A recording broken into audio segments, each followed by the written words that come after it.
अस्सलाम वालेकुम दोस्तों, ये है नॉर्वे, दुनिया का 5वां अमीर तरीन मुल्क। ये वो मुल्क है जहां तकरीबन हर 4 में से एक शख्स मिलियनेर है। और इसके अलावा नॉर्वे दुनिया की हेल्दीस्ट कंट्रीज की लिस्ट में भी तीसरे नंबर पर आता है। दोस्तों, किसी भी मुल्क की खुशहाली जांचने के लिए जो भी इंडिकेटर्स होते हैं, नॉर्वे उन सब की लिस्ट में टॉप पर है। लेकिन क्या आप जानते हैं, नॉर्वे हमेशा से ऐसा बिल्कुल नहीं था। 18वीं सदी के अख्तिताम में मशहूर इकोनॉमिस्ट थॉमस मैल्थस ने जब बर्फ से ढके नॉर्वे का दौरा किया तो उसने देखा कि नॉर्वे की कौम थोड़ा बहुत खेती बाड़ी और जानवर पाल कर अपना गुजर बसर करती थी। दोस्तों, ये एक ऐसा पहाड़ी मुल्क था जिस तक सफर करना लगभग नामुमकिन था। कस्बे और आबादी काफी दूर दराज थी और इसके शहरी काफी कम तालीम याफ्ता थे।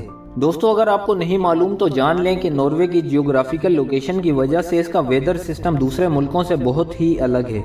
इसके बेशतर हिस्सों में कई महीने तो सनराइज ही नहीं होता, जिसकी वजह से इस पूरे खित्ते का बेशतर हिस्सा बर्फ से ढका रहता है। और इसी वजह से सर्दियों के मौसम में यहाँ खेती बाड़ी कर पाना नामुमकिन था। और इसी वजह से सर्दियों में यहाँ के शहरियों को 2 वक्त की रोटी के भी लाले होते थे। दोस्तों, थॉमस के जाने के बाद नॉर्वे के हालात मजीद बदतर हो गए। पूरे मुल्क में हर तरफ कहत छा गया और हर तरफ गुर्बत और बदहाली फैल गई। और उस वक्त यही लगता था कि यही हालात नॉर्वे का मुकद्दर है। लेकिन फिर नॉर्वे ने ऐसा क्या किया कि आज वो इतना वेल डेवलप और अमीर मुल्कों में से एक है। दोस्तों, आज की वीडियो में हम बात करेंगे नॉर्वे की और जानेंगे कि कैसे इस मुल्क ने खुद को इस कदर तंग दस्ती से निकाल कर तरक्की की राह पर गामजन किया। तो इस वीडियो को बिना स्किप किए मुकम्मल ज़रूर देखिएगा। ज़ेप टीवी की वीडियोस में एक बार फिर दिल की अताह गहराइयों से खुशामदीद। दोस्तों, ये हैं वो तमाम कंट्रीज जिनके पास पूरी दुनिया के 85% ऑयल रिजर्व मौजूद हैं। लेकिन इन तमाम मुल्कों का कंबाइंड जीडीपी पूरी दुनिया का सिर्फ 8% है। और इनमें से कोई भी मुल्क दुनिया के टॉप 10 रिचेस्ट कंट्रीज में नहीं आता। और दूसरी तरफ है नॉर्वे, जो दुनिया का 11th largest oil producer country है। लेकिन यही मुल्क क्वालिटी ऑफ लाइफ में दुनिया का चौथा बेहतरीन मुल्क है। आखिर क्या वजह है कि बाकी सब ऑयल प्रोड्यूसिंग कंट्रीज इतना तेल निकालने के बावजूद भी आज लिविंग स्टैंडर्ड में नॉर्वे से बहुत पीछे हैं? दोस्तों, इसकी वजह है वो फिनोमिना जिसे इकोनॉमिस्ट ऑयल कर्स का नाम देते हैं। दोस्तों, ऑयल का मसला ये है कि ये बिल्कुल किसी लॉटरी जीतने जैसा है। और किसी भी कंट्री से तेल निकलने के बाद वहाँ की आवाम पर पैसों की बरसात शुरू हो जाती है। लेकिन इन मुल्कों की हुकूमत इन पैसों को टैक्स कम करने और अखराजात बढ़ाने के लिए इस्तेमाल करती है। और इसी फिनोमिना पे माइकल लेविन रॉस ने पूरी बुक लिखी है, जिसमें वो लिखते हैं कि जिन ममालिक में ऑयल डिस्कवरीज होती हैं उनमें ना तो डेमोक्रेसी होती है और ना ही इकोनॉमिक स्टेबिलिटी। और उन ममालिक में सिविल वॉर के चांसेस भी ज़्यादा हो जाते हैं। और यही सब हमने देखा लीबिया और इराक में। और इसके अलावा भी कई मुल्कों में जहां सिर्फ ऑयल की वजह से कॉन्फ्लिक्ट्स देखे गए हैं। बहरहाल, आज की हमारी वीडियो का टॉपिक कुछ और है। दोस्तों, जिस भी कंट्री से ऑयल डिस्कवर होता है उस मुल्क की ऑयल इंडस्ट्री तमाम दूसरी इंडस्ट्रीज पर छा जाती है। जैसे जैसे ये मुल्क ऑयल एक्सपोर्ट करते हैं तो इनकी करेंसी की डिमांड में एकदम इजाफा होता है, जिससे करेंसी की वैल्यू ऊपर जाना शुरू हो जाती है। और इसी वजह से इस मुल्क की आवाम इम्पोर्टेड और लग्जरी आइटम्स इंपोर्ट करने लगते हैं और इनकी लोकल इंडस्ट्री सफ़र करने लगती है। और जैसे जैसे ये लोकल इंडस्ट्रीज बंद होती हैं, मुल्क में बेरोजगारी बढ़ने लगती है और पैसा सिर्फ उन्हीं के हाथ में रह जाता है जो ऑयल इंडस्ट्री से मुंसलिक हों। और यही कर्ज एंड में ले जाता है दंगे फसाद और प्रोटेस्ट की तरफ। और यही हुआ लीबिया और वेनेजुएला के साथ। यहाँ सवाल ये उठता है कि आखिर इस ऑयल कर्ज ने नॉर्वे को इफेक्ट क्यों नहीं किया? दोस्तों, स्वीडन से आज़ाद होते वक्त नॉर्वे की असल एक्सपोर्ट्स थी टिम्बर, फिश और दूसरे मिनरल्स। और इन्हीं के चलते 1900 के शुरुआत में नॉर्वे दुनिया का चौथा सबसे बड़ा तिजारती बहरी जहाज बना चुका था, जिसके सबब नॉर्दर्न सी का तकरीबन 30% ट्रेड नॉर्वे के हाथ में था। इसके अलावा सबसे बड़ा काम जो नॉर्वे ने किया वो था पार्लियामेंट्री सिस्टम, जिसका बुनियादी मकसद था कि सियासी ताकत और पैसा किसी एक इंसान या एक पार्टी के हाथ में ना रहे। दोस्तों, नॉर्वे को कुदरत की तरफ से एक और फेवर हासिल थी और वो थी सस्ती हाइड्रो पावर इलेक्ट्रिसिटी प्रोड्यूस करने का पोटेंशियल। लेकिन उस वक्त नॉर्वे की 75% हाइड्रो पावर जनरेशन कंपनीज गैर मुल्की थी और यही बात नॉर्वे की हुकूमत को काफ़ी खटक रही थी। और नॉर्वे की हुकूमत ने फैसला किया कि नॉर्वे के नेचुरल रिसोर्सेज को नॉर्वेजियन अवाम ही यूज़ करेंगी। और इसी सबब नॉर्वे की हुकूमत ने 1940 में एक बिल पास किया जिसमें फॉरेन कंपनीज को हाइड्रो पावर के मंसूबों पर काम करने से रोक दिया गया।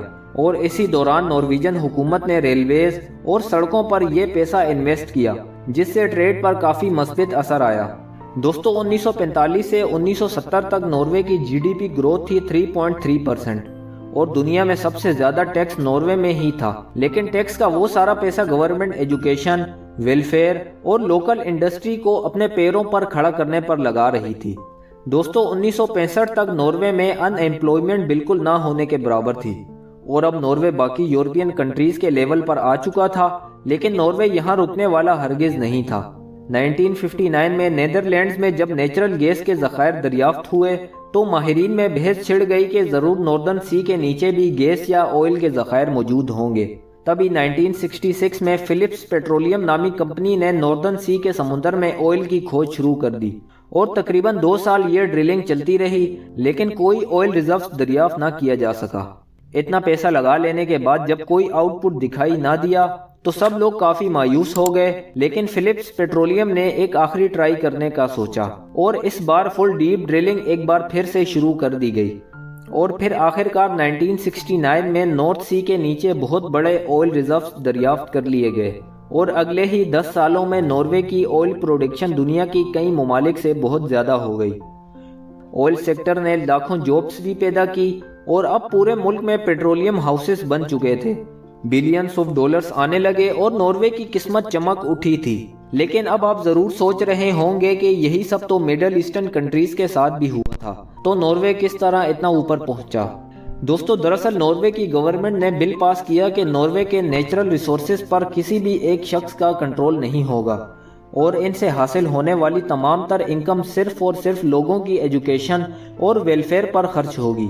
دوستو ناروے چاہتا تو یو اے ای اور سعودی عرب کی طرح ٹیکس ختم یا بہت کم کر سکتا تھا، لیکن اس نے ایسا نہیں کیا، بلکہ ٹیکس اکٹھا کر کے اپنی ہی عوام پر زیادہ سے زیادہ لگانا شروع کر دیا۔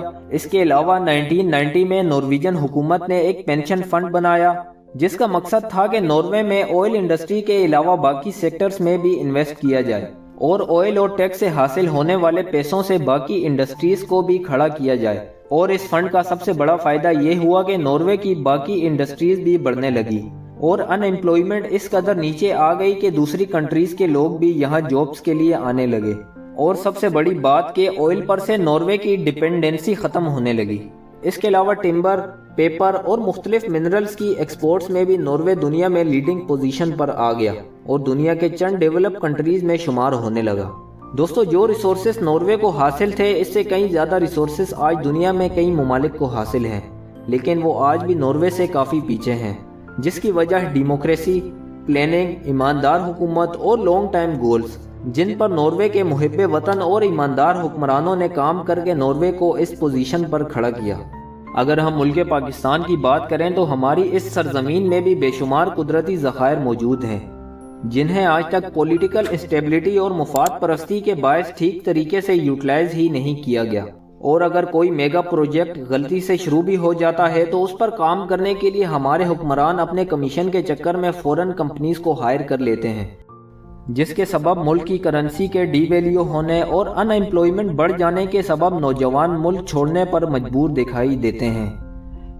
اللہ پاک ہماری اس پاک سرزمین کو محب وطن حکمرانوں کے حوالے کرے، اور جعلساز اور کرپٹ افسران اور عوام کو بھی ان کی مکاریوں کا صلہ دیں۔ امید کرتے ہیں یہ ویڈیو آپ کو پسند آئی ہوگی، اور اسے آپ اپنے پیاروں کے ساتھ شیئر کر کے ہماری محنت کو ضرور سراہیں گے۔ آخر میں ویڈیو کو لائک کرنا اور چینل کو سبسکرائب کرنا ہرگز نہ بھولیے گا۔ پھر ملاقات ہوگی ایک اور نئی معلوماتی ویڈیو کے ساتھ، تب تک اپنا بہت سارا خیال رکھیے گا۔ اللہ حافظ۔